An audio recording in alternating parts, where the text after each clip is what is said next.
Isang entertainer na kilala bilang killer clown sa mga party ng mga bata, si John Wayne, ay isa sa pinakasikat na serial killer sa Amerika.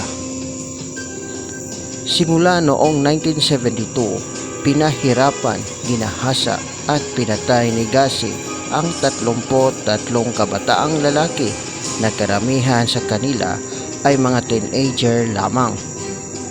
Ang kanyang paghahari ng takot sa mga tao ay tumagal ng 6 na taon habang iniimbestigahan ang pagkawala ng 15 taong gulang na si Robert Peace noong 1978. Natunto ng mga pulis si Gacy, natuklasan ng mga otoridad ang 26 na bangkay ng mga kabataang lalaki sa crawl space sa ilalim ng tahanan ni Gacy.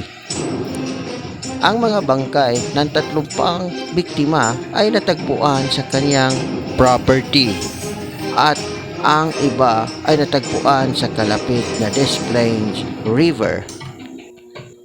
Si Gacy ay kinasuhan ng 33 beses sa pagpatay o 33 counts of murder. Siya ay nilitis noong February 6, 1980. Pagkatapos ng hindi matagumpay na pagtatangka upang makalusot bilang isang baliw o may problema sa isip, si Gacy ay nahatulang guilty sa 33 bilang ng pagpatay. Sa 12 biktima pa lamang ng pagpatay ni Gacy ay nahatulan na siya ng kamatayan.